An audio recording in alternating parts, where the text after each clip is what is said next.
Charlene. Mrs. Charlene. I'm here. Mayor Peterson. Love her. She's like Here. Mr. Grubb. Mr. Campbell. Here. Mr. Borboom. Here. Mr. Hendrickson. Mr. Olson. Here. Mr. Breitling. Here. Ms. Monjo.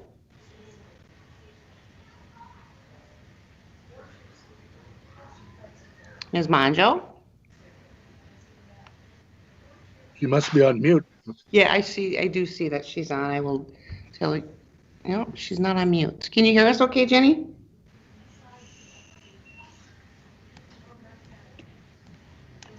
Mrs. Preston.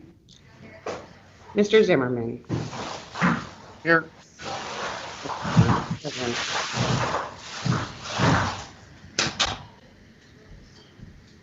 We have a quorum. Yes, a quorum is present. Thank you very much. I feel like somebody maybe has their mic unmuted, so if everyone can check. Thank you. And apologies to anyone that's been trying to email me the last 24 hours. County had some issues for a few of us, and I'm happy to say I'm back online. So we've got the agenda in front of you. Are there any corrections or additions to that agenda? Seeing nobody jumping forth, could I get a motion to approve the agenda? Breitling so moves. Thank you. Second, please. This is Nathan. I'll second. Thank you. All opposed, say aye. Agenda is approved. Meeting minutes of the March 24th, 2021 meeting. Are there any corrections or additions or a motion to approve those minutes? Move approval, Campbell. Thank you. Kevin, is there a second? This is Bob. I'll second. Thank you. All opposed, say aye. Moving right along then to item number 4, property acquisition status report in your packet, or maybe it's in your pocket, probably in Eric's pocket. Eric, you want to take that, please? Yes, you bet. Thanks, Commissioner and board members, committee members. In your packet, hopefully not in your pocket, is the land acquisition status report. Sharing that on the screen, it's page 6 of the PDF if you're following along otherwise. First page, usual cover map. I think you're all familiar with that. The second page drills into the overall status map, and as usual, I like to spend a little bit of time just on this one. You can see some of the numbers on the left-hand side. Not a whole lot of changes from the last month. I think we've acquired a small handful of parcels in the past month. Some of those have been conversions of an eminent domain action that we've now settled on, and so the number of eminent domain actions has gone down slightly, and the number of acquired parcels has gone up slightly. We do have a handful that we've got a purchase agreement signed and just working through the process of getting a closing date established. Otherwise, as you can see, there's a whole lot of appraisal work happening for the flow easement study. I'll touch on that a bit later in the agenda. And then we continue to be in negotiations for parcels impacted by the Drain 27 project and the Red River control structure, and then just a scattering of some parcels in the upstream areas. So a lot of activity ongoing and progress being made. We are really focusing hard now on the Red River structure in the Drain 27 areas, and that remains a primary focus. The other thing I might just mention is we did get the final real estate drawings from the Corps for Southern Embankment Reach 2A, which is the segment from the inlet structure up to Drain 27. And so We've started the appraisal process on those parcels and working through the steps there. So, other than that, I guess the remaining pages of the report drill through the details in more specificity. This map identifies parcels where we need environmental monitoring easement, and so we are continuing to negotiate on those. You can see we've acquired 238 and we still have 140 some to acquire, so there's activity happening there. Then the rest of these maps and grids get into more detail as you move forward. So I'll pause there. Happy to answer any questions if you have any. Does anyone have any questions for Eric? Well, I have a question, Eric. From time to time, I get realtors contacting me in regards to, how a certain property might be affected either directly or indirectly by the project. I direct them to the website, at least I have, and it's very confusing for them, whether or not, it has to do with our work here as, immediate impact that the land is going to either need a flowage easement or it's going to need to be acquired. But then also just if they're inside or outside the protected area, and, it's, especially when you get up in the Harwood area, it's not real cut and dry whether or not you're good to go or not. And so I don't know if this is a question for you or maybe somebody else on this call. Is there any work being done to make it simpler for people? Because what I end up doing is getting Jason Benson involved, because he usually knows the lands, especially in the Harwood area. They want to know, does it flood? Are they going to need flood insurance? Are they going to need flood insurance 10 years from now? Do they need a flowage easement? It's just be really great if we had some way to direct people to the information that they need. And I think now that it's, getting to be more real, we're going to get more of those calls. Mm-hmm. Well, I guess a couple thoughts. I know the website does have an interactive web map. And on that interactive web map is the footprint of the project, and it shows all of the properties that are impacted by the project, whether they're in the footprint or whether they're in the upstream mitigation area. I believe that web map also has some layers that you can turn on for the 100-year floodplain with and without the project. And so not everybody's real familiar with using an online interactive map, but there are some tools available.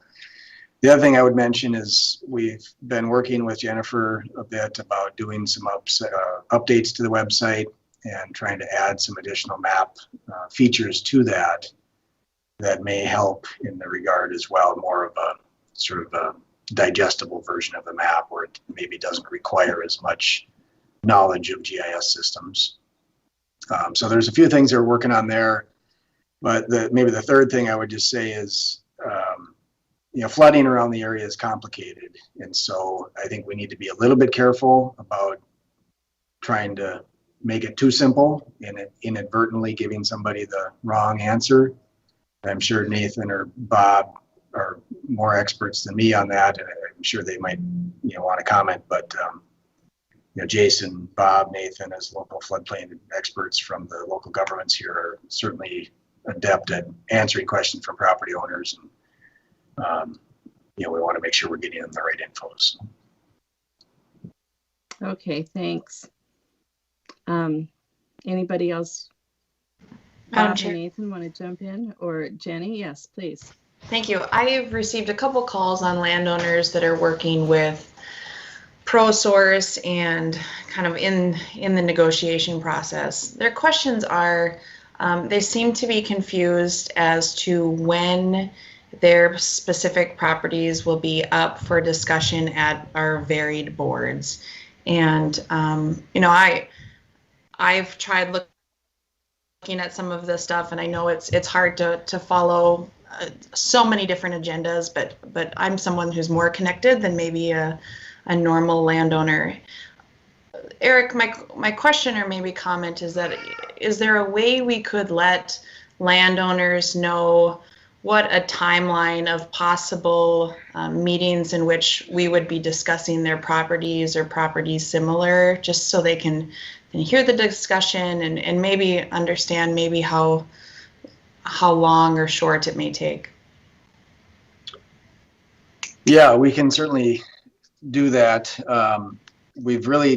One of the things we've really tried to do over the last couple of years is direct all communications with property owners through their land agent.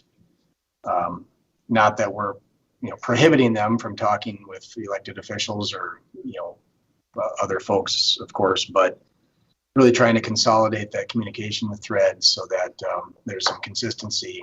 And land agents have generally been, I think, quite responsive to property owners. So we can certainly work through our land agents to share that information with the property owners that they're working with. And then in terms of the process,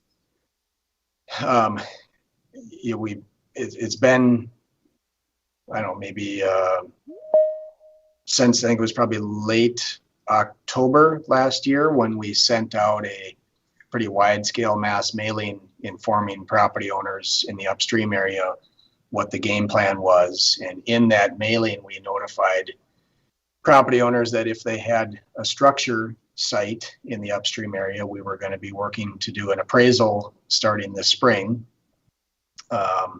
And we've done that, and we've notified all those property owners that we've been out doing appraisal work in the upstream area. And so I think that's consistent with what we've shared with them. Some property owners have been eager and awaited those appraisals, and we've actually secured a few properties because of that effort. Other property owners have said they don't want to get an appraisal yet. They want to wait until as late as possible to get their property appraised. And I guess if that's their desire, we don't have a super urgency right now for the structure sites. In that correspondence back in October, we also informed them that we were hiring Crown Appraisals to do the phase 2 flow easement study, and that was expected to take much of this year. And so I think if we need to share more timeline information, perhaps another mailing of timeline expectations from the Diversion Authority to all the impacted property owners, maybe that's in order if there's sort of an overriding comments from property owners that you're hearing. And I appreciate that. I think we talked about this maybe 2 years ago, and I certainly as an elected official don't want to micromanage the process. And I remember Commissioner Peterson from Cass County saying, but the reality is we answer to the citizens. And so when we have people reaching out that saying they're confused with the process or something isn't making sense, I think it's our due diligence to make sure that they're aware of what's being discussed, particularly since these are public meetings. Yeah, I know all the agendas are posted online and available. I think the MIC board agendas are posted on Clay County's website. If there's ways we can be more transparent, I think I'm all for that. So if I was an impacted property owner, or I wasn't sure, and so I did a quick Google of the diversion project, landed on our website, is there a number to the office that Yep. says, if you have questions, call this number, and you get Don or somebody that would direct you to the right spot? I believe that there is, right on the project website, right in the top banner is the project office phone number. And in all the correspondence that we send to property owners, the land agents include their phone numbers. They include the phone numbers for the acquiring agencies, whether that's the MIC board or the Cass County Joint Board as well. Okay, great. Jenny, did you have anything else? No, thank you. Anyone else? Any questions or comments on the property acquisition status report? Then let's move on to item 5, the settlement agreement, cemetery mitigation update. Yeah, I think last meeting, this group asked some questions about what was happening with the cemetery mitigation. And I guess Peggy and I and John and others have had a couple of discussions about this. Wanted to just share today a brief update with the committee. Obviously, there's a lot of work still happening in this regard, but we did have a cemetery protection team meeting earlier this week. In fact, it was just yesterday. Representatives from the local officials, core officials, again, John, Peggy, Chris Backegaard, Joel, myself. Cemetery protection policy is going to be one of the first deliverables that we look forward to bringing forward to the committees. It's scheduled to not be delivered until early next year, although we had some discussion about trying to accelerate that now that the settlement agreement is behind us, and really some motivation to capitalize on the activities with the project. So we're looking to accelerate that. Ultimately, there needs to be individual plans for each cemetery that will be developed to follow the policy after its adoption, and those individual plans will be developed with each one of the cemeteries that's impacted. Per that settlement agreement, we're supposed to provide updates every 6 months to the upstream Rich and Wilkin JPA, on the progress of those cemetery plans, and then ultimately those plans need to be implemented prior to completion of the project or prior to operation of the project. And so that, as we know it today, that's 2026 timeframe. So we've got several years before they need to be completed. But again, with the settlement behind us, some of the cemeteries are more anxious than others. And I guess we talked earlier this week about trying to accelerate the development of that work plan. So that's a brief update on cemetery mitigation. I don't know if Peggy or John or anybody else has anything to add, but I wanted to share that. Thank you. Bet. Peggy, John, any questions that anyone has for this? So is there, in our settlement agreement, what was the timeline that this get completed, or was there one? For this, there's not really a specific timeline for the completion of the agreement or the plan, but we do have to provide updates every 6 months. And given that the sensitivity to the issue, and then also just the time frame in which you have multiple cemeteries to perform the mitigation, it can take some time to implement it. So as a team, we thought it was most appropriate to take the higher profile items such as the cemetery plan and get that implemented right away. And have you met, so have you started to meet yet with the cemeteries, or was it just an internal meeting at this point? It was just an internal meeting at this point. Okay, great. Anyone have any questions or comments? All right, well, we look forward to, I assume you'll be bringing that policy then to this group, and we'll have an opportunity for input. I think that's certainly our expectation. Yep. Okay, great. We look forward to seeing that. Then let's talk about the preliminary map book of potential excess lands. And this was on the heels of a lot of work on our land policy, our excess lands policy. Again, thanks to everyone for working so hard and diligently on that. And Eric, you want to talk about this map book?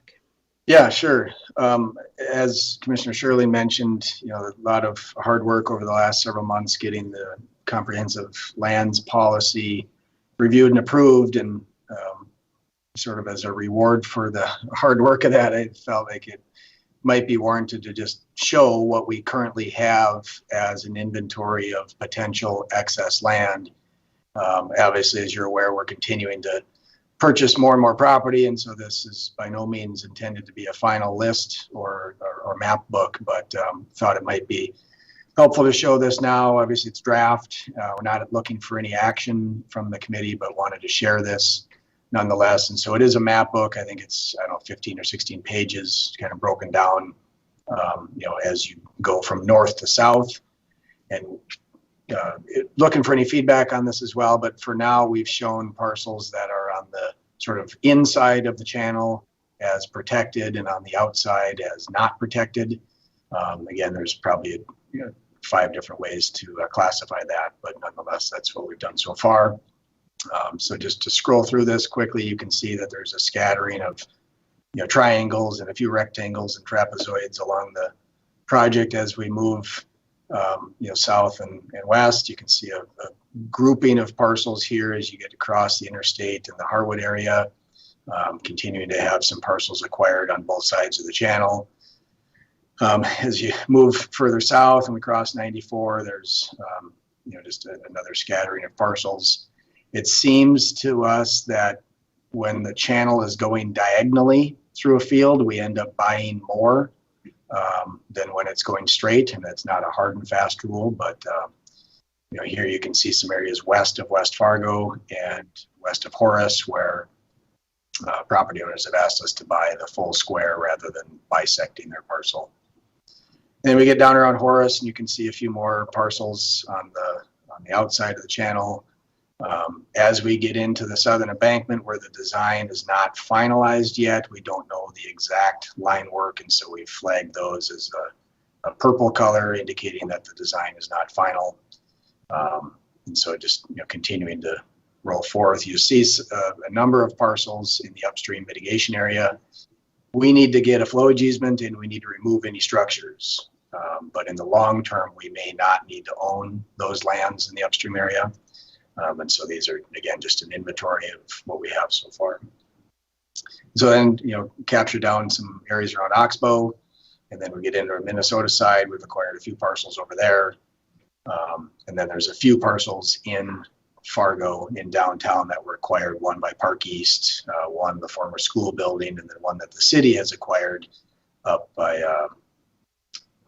Elm Street area, Elzagle area. And then just a listing, kind of identifying all those, a few data points, acreages, parcel type, when we closed on it, if there's a right of first offer, a few other data points in there as well. So that's, again, just kind of wanted the group to have that. Happy to answer any questions. Again, not looking for any sort of decisions or anything today, but more for awareness sake. Sure. So Eric, if a landowner in the retention or, in the upstream retention area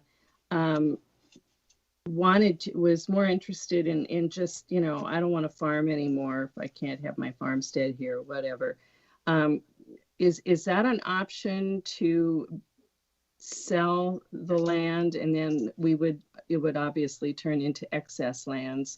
We'd need to put that flowage easement on there, and then we could turn around and presumably auction it off. Is that on the table for landowners? Yeah, thanks. Good question. It has been, and I think that will continue to be a tool in our toolbox, if you will. You can see here, if I go to page 25 of the packet, there's a number of these parcels that are in the upstream area where we've acquired the entire parcel because of the exact issue you've pointed out. The property owner maybe didn't want to, maybe they were getting out of farming, or maybe in some of the case, maybe they had purchased it as a speculative investment opportunity for future development. And, whatever the dynamics are, they've changed that. And so we've acquired these in fee. Our expectation is at some point we will decide whether we should keep owning that in fee. I don't expect that to be the case. That certainly isn't the intention with the policy that was passed.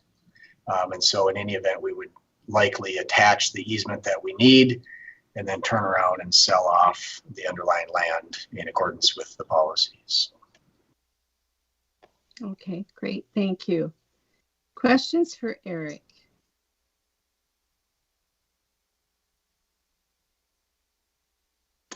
Quiet group today. Okay, anybody else have any comments on the excess lands map book? Thank you, Eric, for that. I think it's interesting to see. Okay, let's move to item number 7, the update on the flow adjustment study. Yeah, so I think this group is aware the Diversion Authority retained Crown Appraisals to do the phase 2 flow adjustment study back in January. We've been working with Crown on that effort over the last several months. There's roughly 550 parcels included in that study, and so quite a bit of work. They will ultimately need to visit with all of the property owners as part of the appraisal assignment. They're also gathering and reviewing all the final hydrology data and mapping from the project, and feeding that data into their analysis or their algorithms that were they developed in phase 1, and that those algorithms included a regression model, kind of a fancy statistical model, some paired sales analysis that they had looked at properties down in Missouri where there were some flooding events that were comparable to what we're facing here, and then also some data up in the northern Red River Valley. And so that market data they found in phase 1 is being paired up with the specific information on our project for phase 2. One of the things that in the study that we've in particular been working with Crown on is trying to develop an educational video just explaining the appraisal process. And that educational video is really summarizing data from phase 1 and trying to share that educational material with property owners so that when Crown goes to visit with the property owners, hopefully they have some good baseline information and can really start digging into the details of their specific property.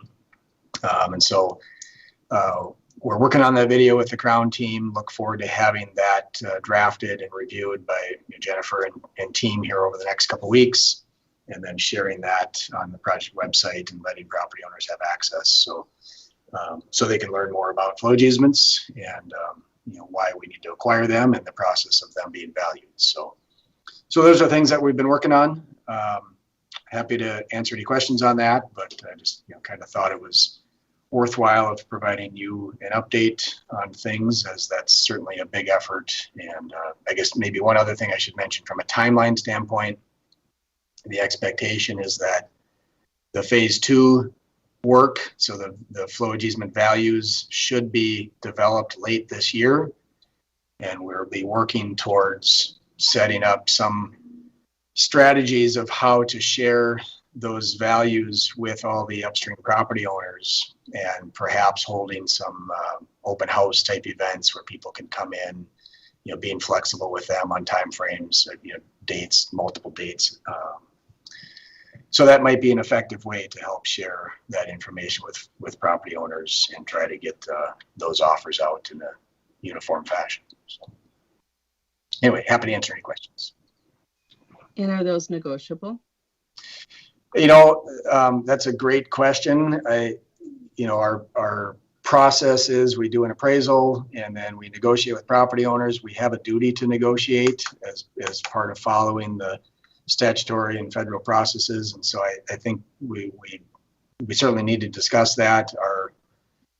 As we've acquired 500 or 600 parcels to date, we've negotiated on all of those. And so I would expect that we will also be negotiating on flow easements. However, we're not taking this land in fee title. And so the band of our negotiations may need to be evaluated. And I guess that'll be another subject for discussion as we move forward here this year.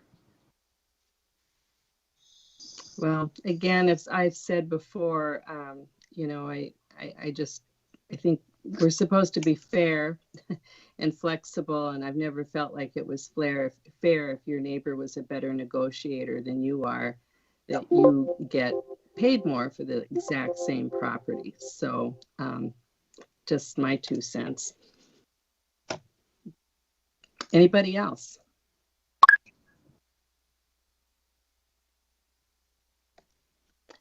Okay, thank you. Then there's the usual committee update for the DA board. I don't know if you had anything else you wanted to add. No, I think you guys can see what's on the slide there. It's just kind of a snapshot of what we've been working on and something you can share with the board tomorrow. Okay, thank you. And Roger, do you want to give me an update on what you've all been up to at the county? Yeah, it has kind of slowed down some, as Eric has let you know that, you know, we're working on a few properties yet. And then the flowage easements, that study. So things have kind of quieted down a little bit, quite a bit shorter meetings, which is welcome, I think. But really no issues at this time. Thanks. Okay. Mary, this is Roger. Yes. This is Commissioner Breitling. I think that everyone should be mindful of the fact that whenever a property owner is being dealt with by the joint board, that they're invited to attend and be part of those meetings consistently. And some of them do.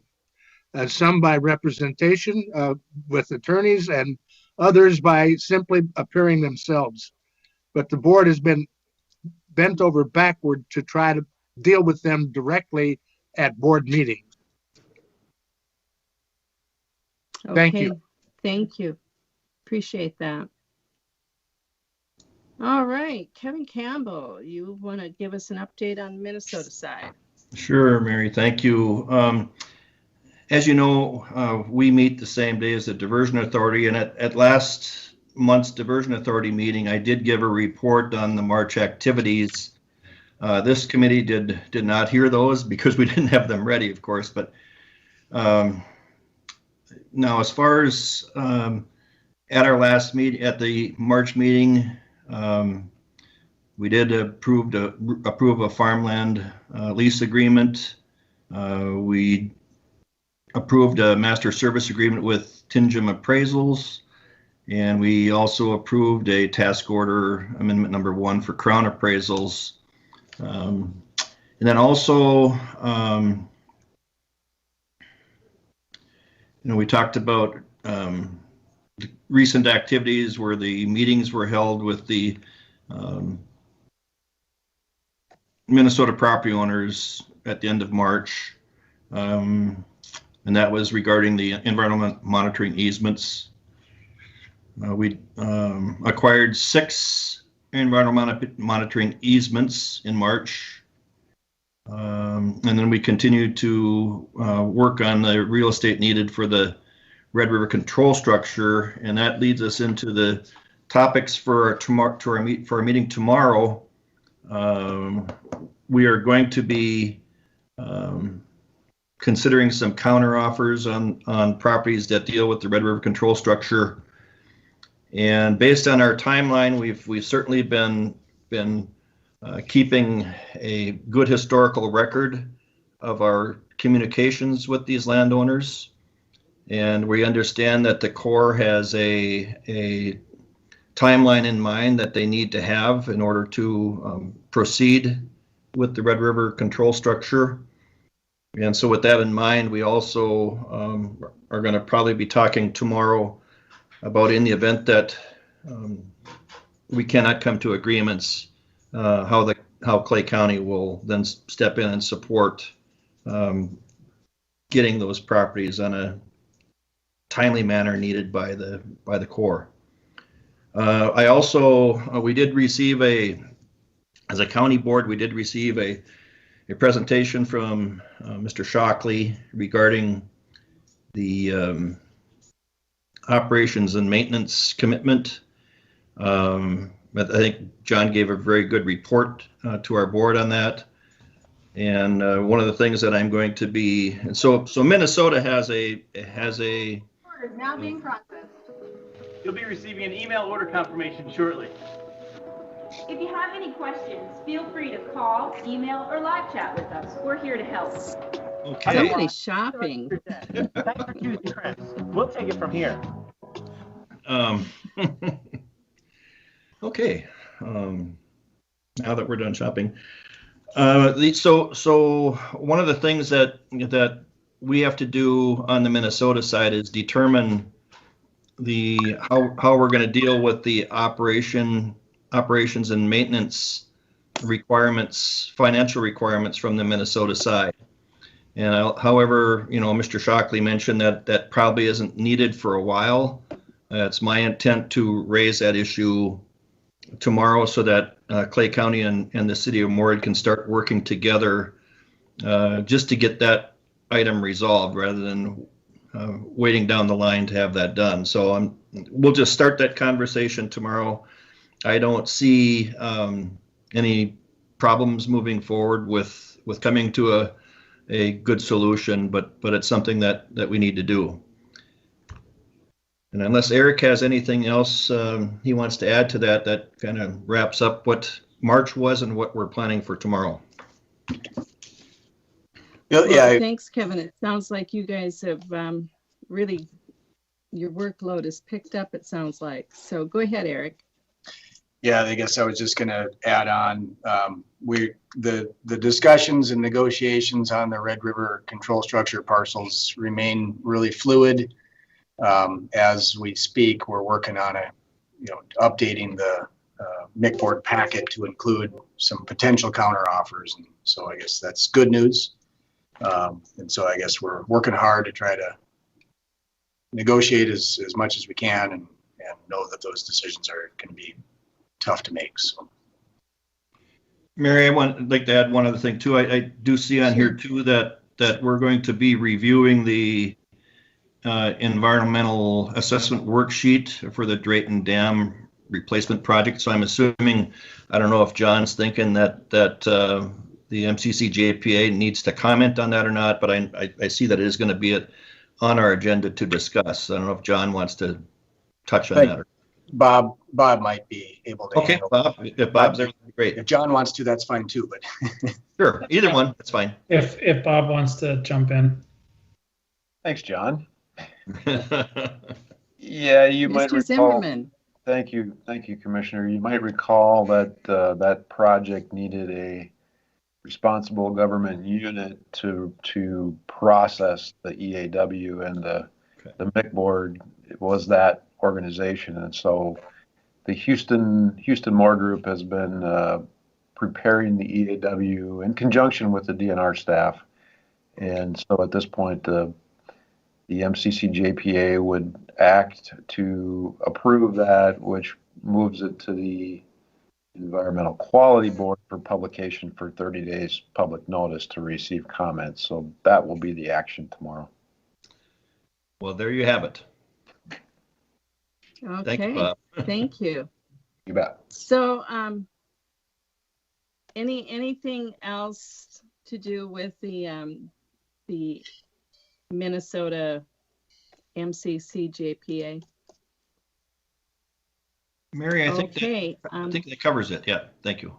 Okay, great. Thank you. And do we have MetroCog today? I'd normally reach out to MetroCog and ask if they have any updates. I failed to do that this month, so I don't see them on, but maybe I missed them as well. Well, I don't hear anybody jumping in, but yeah, maybe it would be time in the next little while to see if they've got anything new. I don't know that they're really working on anything new, but I guess we could find out. Under other business, since we had Bob on there, and maybe Nathan also could address this, from time to time I get questions on land acquisitions within the metro area. I'd be curious from you two, you know, is anything left to acquire in either Fargo or Moorhead, or are you completely buttoned up with everything? So I guess I can go first. From the Fargo side, we've been rather busy on doing property acquisitions, and we are down to 5 full property acquisitions remaining in town that we're still working on. And then we also have another project for next summer that will need probably about 15 to 20 easements on as well that we'll be working on over the course of this upcoming summer. So we still have a little bit to do, but getting close to the end. And what area of town is that in? The remaining acquisitions are kind of scattered around. They're actually areas that we've been trying to acquire for the past over 10 years now. So we are slowly working through those. And then the last remaining project for next summer is in the Woodcrest area, which is just north of the VA hospital area. So we've been working with those property owners over the course of the last year already, and due to other projects going on this summer, we shifted their timeline for the construction to next summer. So we'll be working with those property owners here this summer. Great, thanks for that. How about you, Bob? Yeah, we will be closing on 8 acquisitions sometime in the next month. Those are up in the Oakport area. Those are the last property owners that we had deemed eligible for a buyout. So that would mean everyone that we deemed eligible within the city has received an offer at one point or another. So it'd be nice to close on those. Our remaining list, this is going to sound sort of shocking, but it's really not. The remaining list of eligible properties is about 30 or so. Now, to qualify that, those are properties that have some degree of flood risk, but they don't present risk to other property owners. So if they happen to flood, it's sort of their issue, and it's not a larger protection issue for the city in general. So they're still tagged as eligible, and we'll proceed with them as we can. But our primary focus now is we've got 4 infrastructure projects that we would still like to complete, and so any additional funding we get in the coming years, we'll focus on that. Okay, thank you. I appreciate that. That's interesting to see where the metro area is with all of this. Anyone else have any comments or questions or anything that the rest of us should be aware of in your corner of the world? Any other business at all? Then I would look to a motion to adjourn.